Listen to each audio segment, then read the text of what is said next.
तो बच्चों कैसे हैं आप सब। बहुत बहुत स्वागत है आपका आज की इस वीडियो में।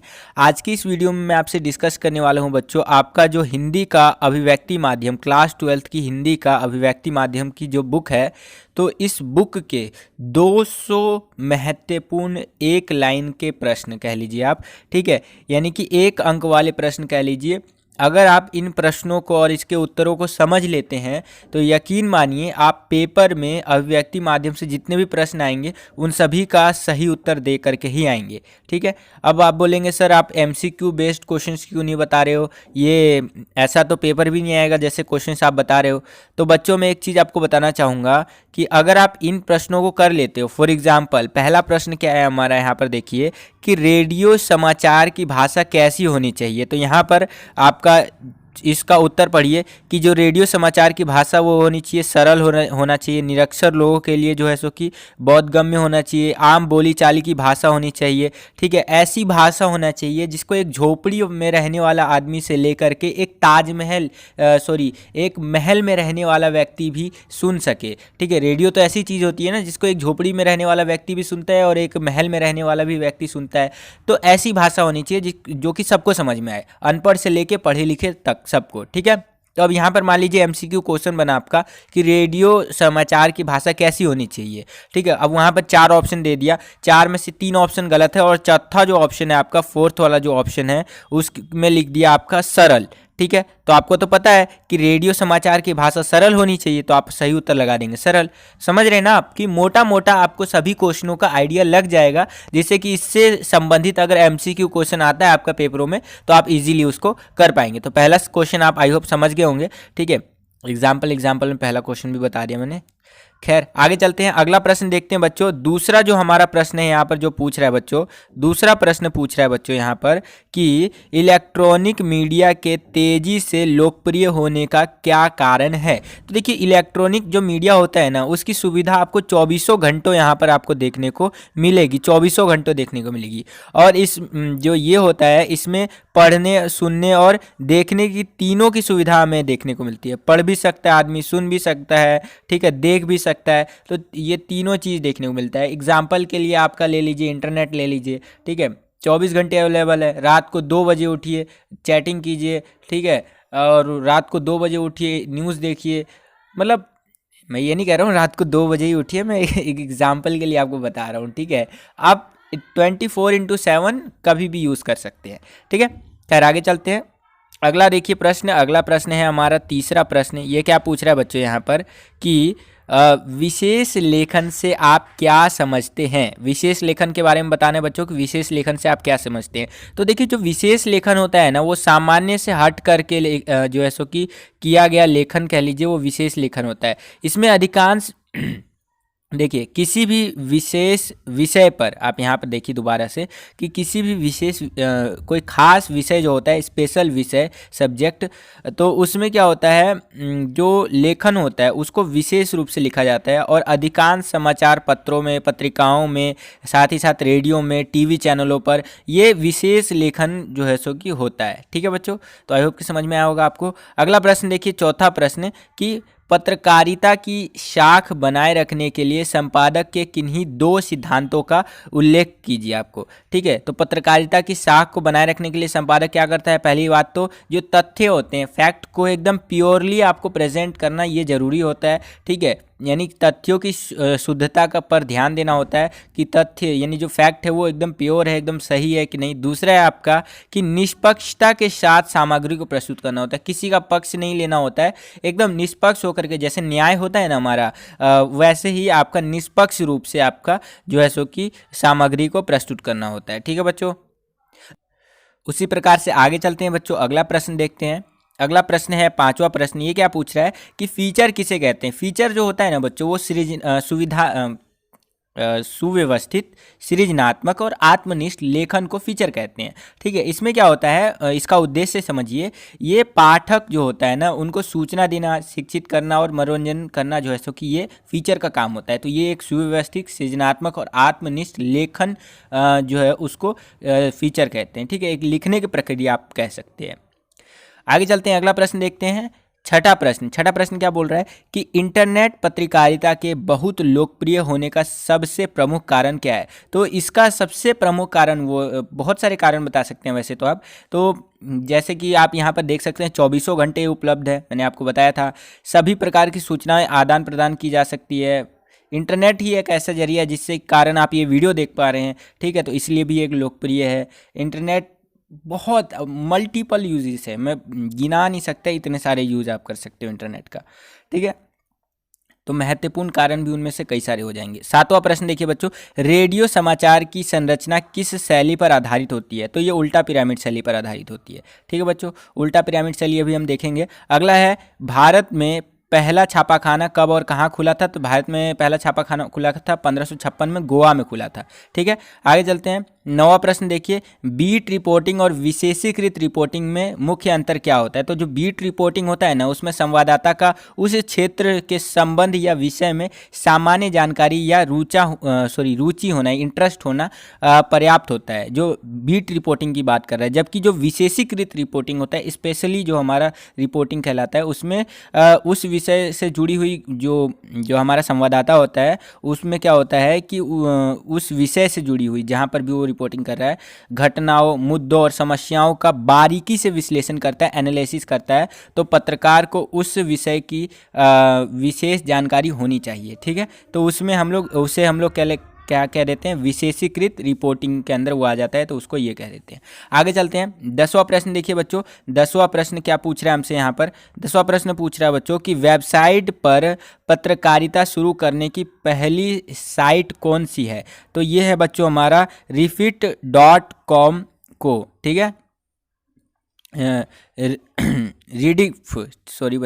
rediff.com को, ये आप लिख सकते हैं। आगे चलते हैं, अगला प्रश्न देखिए बच्चों, 11वां प्रश्न है हमारा कि टीवी पर प्रसारित किए जाने वाले समाचार किन किन चरणों से होकर दर्शकों तक पहुंचते हैं, ठीक है। तो ये क्या होता है, टीवी पर समाचार जो होता है वो निम्नलिखित चरणों से पहुंचता है। पहला फ्लैश या ब्रेकिंग न्यूज़ आता है, जैसे अभी हाल ही में एक दुखद घटना हुई थी, हमारे सीडीएस जो बिपिन रावत जी हैं, उनकी जो है सो की मृत्यु हो गई एक हेलीकॉप्टर क्रैश में, ठीक है। तो वहाँ पर आपने देखा होगा टीवी पर कि सडनली आ जाता है, फ्लैश करता है कि ब्रेकिंग न्यूज़ जो है सो कि सीडीएस की हो गई मृत्यु एक हेलीकॉप्टर क्रैश में, भगवान उनकी आत्मा को शांति दे, ओम शांति, ठीक है। तो उसी प्रकार से आगे चले तो ब्रेकिंग न्यूज़ होता है हमारा, या फ्लैश या ब्रेकिंग न्यूज़ दोनों एक ही तरह का होता है। फिर उसके बाद आता है ड्रॉई एंकर आता है, फिर आता है फ़ोन इन एंकर, ठीक है, जैसे फ़ोन पर बात होता है ना।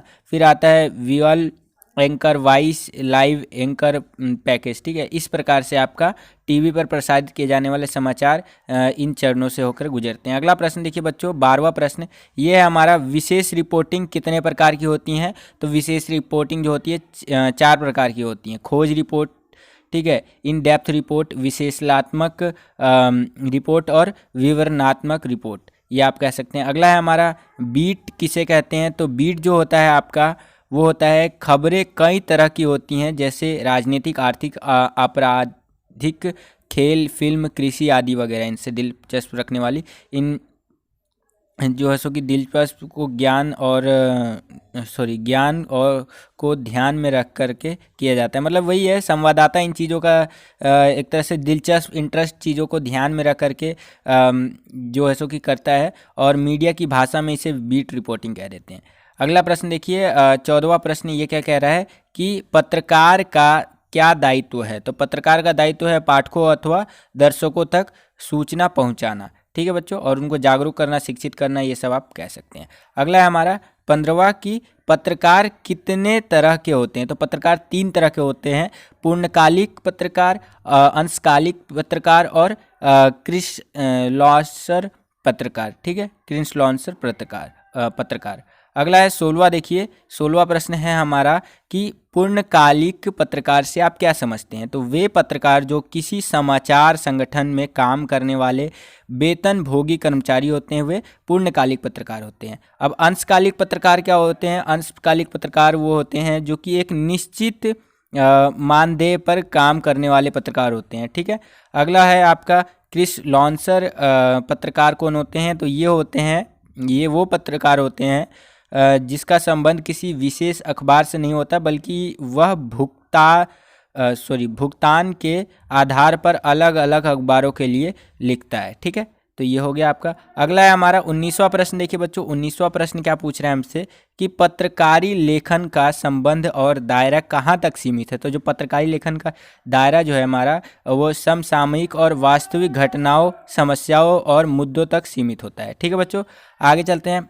20वां प्रश्न देखिए, 20वां प्रश्न पूछ रहा है कि समाचार पत्रों के समाचारों की भाषा की दो विशेषताएं बताइए। ठीक है, तो विशेषताओं की अगर हम बात करें तो पहला है आपका भाषा सीधी, सरल, साफ सुथरी होनी चाहिए और प्रभावी होने के साथ साथ सुबोध होती है। ठीक है, दूसरा है हमारा वाक्य छोटे छोटे और सहज होते हैं। ये आप दो विशेषताएं बता सकते हैं। अब बात करते हैं जिसके बारे में बोल रहा था, किसके बारे में हम बात करेंगे, उल्टा पिरामिड शैली के बारे में। तो देखिए, उल्टा पिरामिड शैली में समाचार का ढांचा इस प्रकार होता है, इंट्रो पहले आता है, फिर मुखड़ा आता है, फिर बॉडी आता है, फिर समापन आता है। ठीक है, सबसे इम्पोर्टेंट पहले, फिर उससे कम इम्पोर्टेंट, फिर उससे कम इम्पोर्टेंट, इस तरह से हमारा उल्टा पिरामिड शैली चलता है। आपने अखबारों में भी देखा होगा, सबसे इम्पोर्टेंट न्यूज़ फ्रंट पेज पे छपती है, फिर उससे इम्पोर्टेंट अगले पेज पे, फिर उससे सबसे कम इम्पोर्टेंट जो न्यूज़ होती है वो सबसे लास्ट में आता है। उसी प्रकार से उल्टा पिरामिड शैली भी हमारा होता है। समाचार लेखन के 6 ककार क्या होते हैं, तो ये महत्वपूर्ण है, देख लीजिए एक बारी। समाचार लेखन के 6 ककार होते हैं, क्या, किससे, किसके, कब, कहाँ, क्यों और कैसे, ये होते हैं हमारे।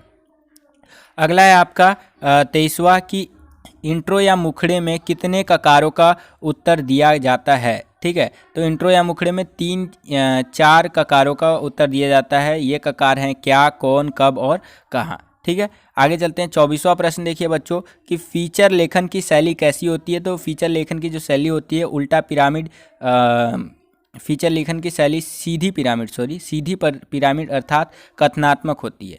ठीक है, अगला है हमारा 25वां प्रश्न कि आधुनिक जनसंचार माध्यमों में से सबसे पुराना माध्यम कौन सा है।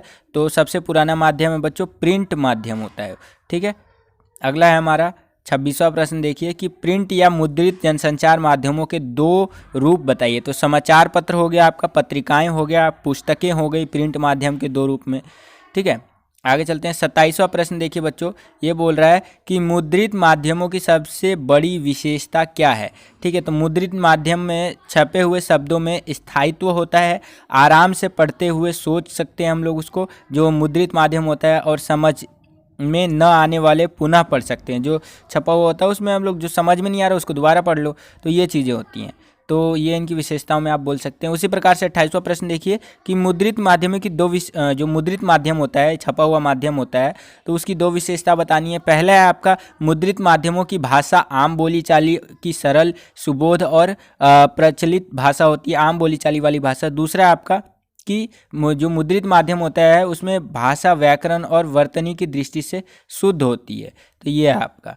आगे चलते हैं। अगला 29वां प्रश्न देखिए बच्चों, 29वां प्रश्न क्या पूछ रहा है कि मुद्रित माध्यमों की सबसे बड़ी कमजोरी क्या है। तो मुद्रित माध्यम निरक्षरों के लिए कोई काम की नहीं होती, जो अनपढ़ है उनके लिए कोई काम की नहीं है ये। अगला है हमारा कि अखबार की 2 खामियां लिखिए। अखबार की 2 खामियां कोई भी आप बता सकते हैं, जैसे कि कोई तुरंत घटी घटना को आप इंस्टेंटली नहीं छाप सकते, और दूसरी नंबर बात कि मुद्रित माध्यम से लेखक जो है लेखन करने वाले को अपने पाठकों के भाषा ज्ञान और उनकी शैक्षिक योग्यता, उनकी रुचि आवश्यकताओं का ध्यान रखना पड़ता है। जो छापते हैं अखबार तो उनको सब चीज़ देखना होता है कि बंदा हिंदी मीडियम पढ़ सकता है, इंग्लिश मीडियम में पढ़ सकता है, क्या पता उर्दू में पढ़े वो अखबार, क्या पता वो जर्मनी में पढ़े, जर्मन में पढ़े, फ्रेंच में पढ़े, या फिर कैसा है वो पढ़ा लिखा है कि नहीं, सब कुछ देखना पड़ता है। उसी प्रकार से 31वां प्रश्न देखिए कि रेडियो से श्रोता को क्या क्या सुविधाएं उपलब्ध नहीं है। तो पहला है कि रेडियो श्रोता को खबरों को पुनः सुनने की सुविधा नहीं है, और रेडियो समाचार बुलेटिन को कभी भी और कहीं भी से भी नहीं सुना सकते। ठीक है, कहने का मतलब ये है कि एक चीज़ जो चल गई ना वो चल गई बस, आपकी दोबारा वो चीज़ को रिवाइंड आप नहीं कर सकते रेडियो में। ठीक है, रेडियो को सुनते वक्त। और दूसरा है कि उसे अपनी रुचि अनुरुचि के सभी समाचारों को सुनने के लिए बाध्य होना पड़ता है। जो इंटरेस्ट है आपको उसको भी सुनना पड़ेगा, जो नहीं है उसको भी सुनना पड़ेगा, क्योंकि आप उसमें अपने इंटरेस्ट से नहीं चला सकते, वो इंटरनेट तो है नहीं। उसी प्रकार से 32वां प्रश्न है कि नेट या नेट साउंड से क्या आशय है। तो नेट या नेट साउंड से आशय है कि ऐसी प्राकृतिक आवाज़ें जो शूट करते समय अपने आप आती हैं। ठीक है, तो ये हमारा नेट या नेट साउंड हो गया। आगे चलते हैं। 33वां प्रश्न देखिए कि आम आदमी के दो जनसंचार माध्यम कौन कौन से हैं, तो रेडियो और टेलीविज़न आप लिख सकते हैं। अगला है हमारा 34वां प्रश्न, ठीक है। 34वां प्रश्न देखिए बच्चों, ये बोल रहा है कि रेडियो और टीवी समाचारों की भाषा की दो विशेषताएं लिखिए। तो पहला है कि रेडियो और टीवी समाचारों की भाषा सरल होनी चाहिए और ऐसी होनी चाहिए कि अगला बंदा समझ सके। दूसरा है आपका वाक्य छोटे छोटे और सीधे और स्पष्ट होने चाहिए, जो डायरेक्टली जो अगला सुन रहा है या समझना चाह रहा है वो समझ सके। 35वां प्रश्न देखिए कि ऐसे 3 शब्द लिखिए जिनका रेडियो और टीवी की भाषा में प्रयोग निषेध होता है। तो पहला है निम्नलिखित, दूसरा है उपरोक्त और तीसरा है हस्ताक्षरित, ठीक है। तो ये आप लिख सकते हैं। अगला है हमारा 36वां प्रश्न बच्चों। 36वां प्रश्न देखिए एक बारी, ये बोल रहा है बच्चों 36वां प्रश्न कि रेडियो और टीवी के लिए साफ सुथरी और सरल भाषा लिखने के लिए किन दो चीज़ों के प्रयोग से बचना आवश्यक है। तो पहला है आपका गैर जरूरी विशेष, जो हमारा विशेषण होता है उससे, और सामासिक और तत्सम शब्दों, अतिरंजित उपमाओं से, ठीक है। और दूसरा है मुहावरों के अनावश्यक प्रयोग से, ठीक है। तो ये आप कह सकते हैं। 37वां प्रश्न है हमारा बच्चों कि भाषा के साफ सुथरी रखने के दो उपाय लिखिए। जो भाषा होती है उसको बिल्कुल साफ सुथरा रखना है। तो पहला है वाक्य छोटे हों, ठीक है, मतलब छोटे छोटे हों और एक वाक्य में एक ही बात कही जाए। दूसरा है वाक्यों में तारतम्य होना चाहिए, ठीक है, तारतम्य, ठीक है, तारतम्य होना चाहिए, ठीक है। आगे चलते हैं। अगला प्रश्न देखिए 38वां प्रश्न कि अपडेट करने से क्या आशय है। अपडेट, ये फ़ोन का अपडेट मत समझ लीजिएगा, यहाँ ध्यान से पढ़िए। अपडेट करने का आशय है कि इंटरनेट के विभिन्न वेबसाइटों पर उपलब्ध नवीनतम सूचना से स्वयं को परिचित करना, मतलब जो नई नई चीज़ें पब्लिश हो रही है उससे अपने आप को मतलब रूबरू कराना, उस चीज़ को समझना क्या चीज़ है वो। अगला है इंटरनेट के दो लाभ बताइए। तो आप कुछ भी बता सकते हैं कि इंटरनेट का एक माध्यम या औजार के तौर पर खबरों का संप्रेषण किया जाता है, ठीक है। और इसके अंदर आपकी बहुत सारे आप बता ही सकते हैं, यहाँ पर आप देख भी सकते हैं।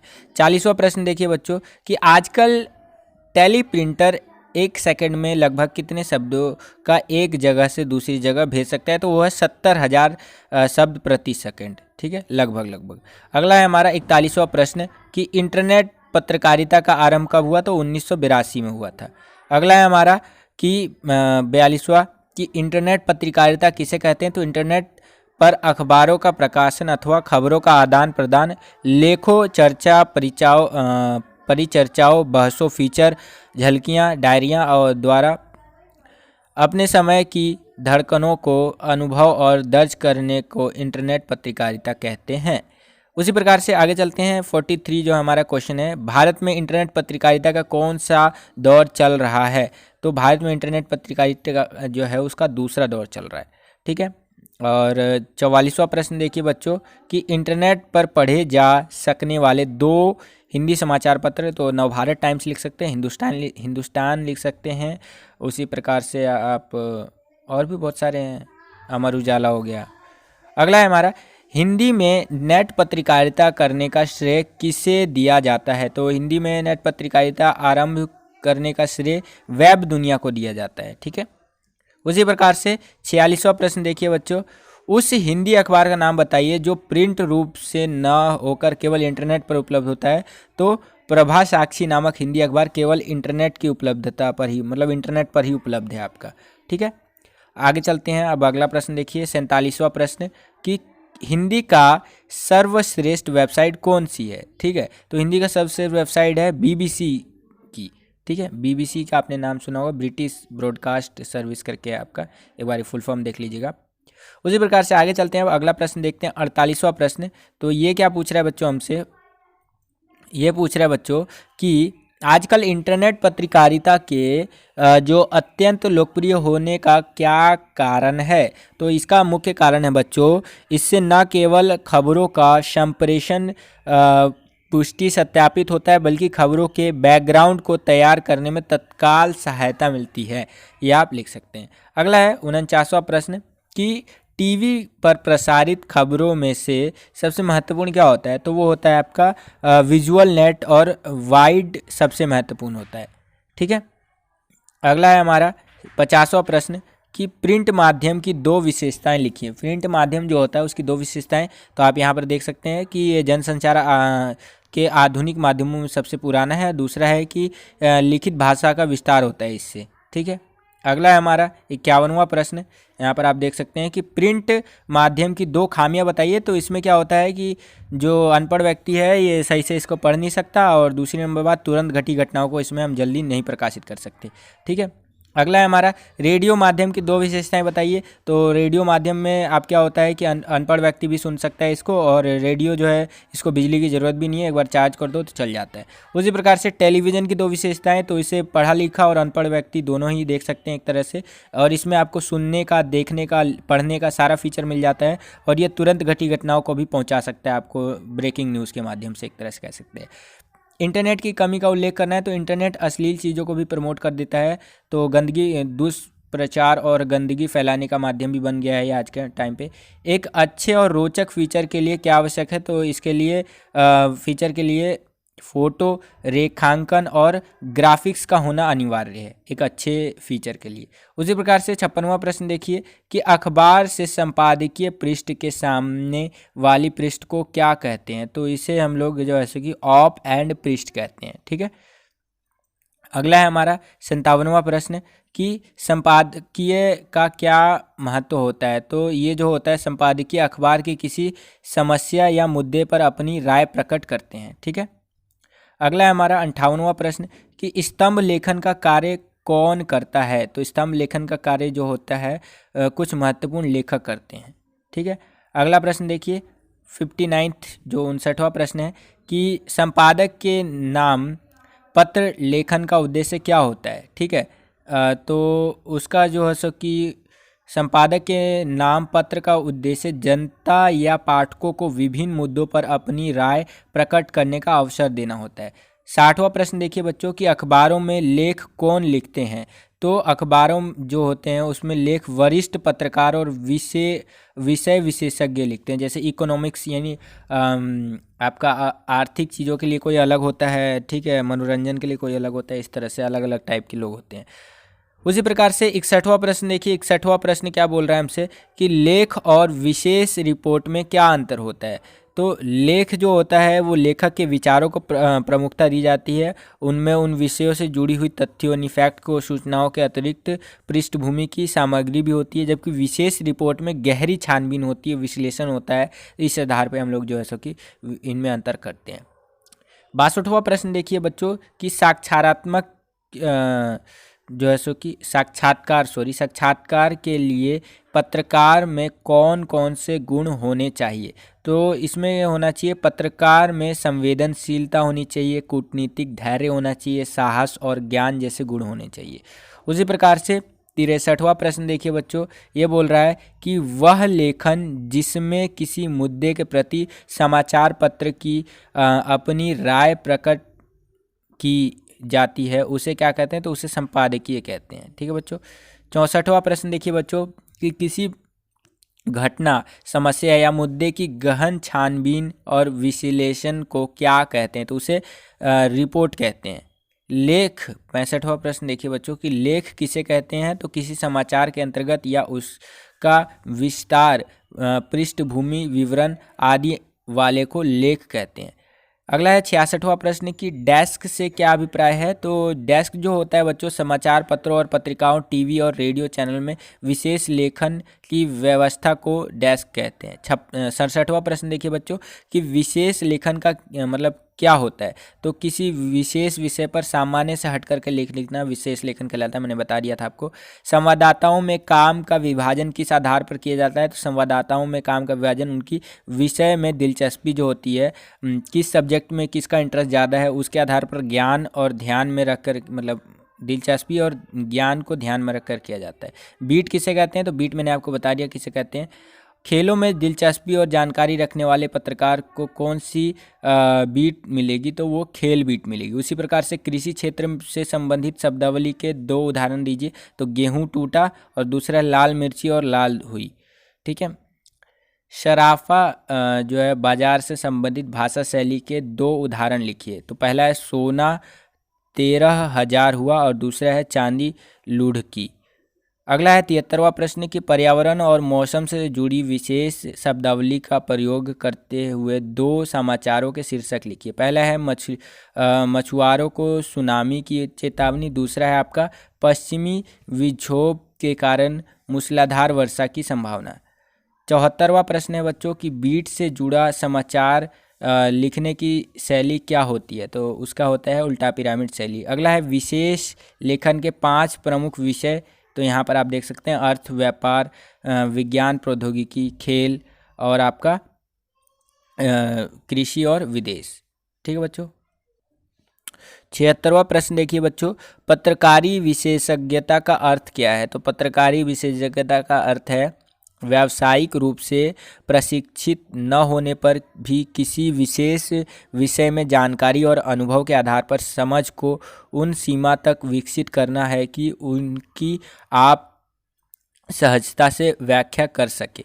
उसी प्रकार से 77वां प्रश्न की कारोबार और अर्थ जगत से जुड़ी रोजमर्रा की खबर किस शैली में लिखी जाती है, तो उल्टा पिरामिड शैली में। 78वां प्रश्न की दलहन और तेल के कारोबार से संबंधित भाषा के 2 उदाहरण लिखिए, तो वो है आपका पहला है स्टॉकिस्को की चौतरफा बिकवाली से उड़द में से 2 दिन में 150 रुपये निकले और दूसरा वनस्पति तेल में आग लगी।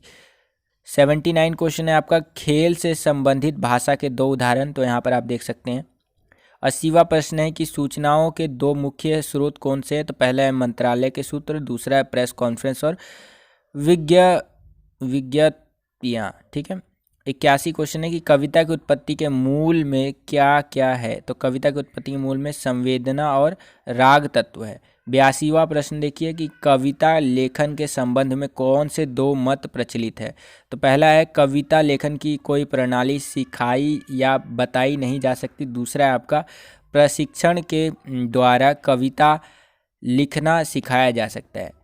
83वां प्रश्न है कि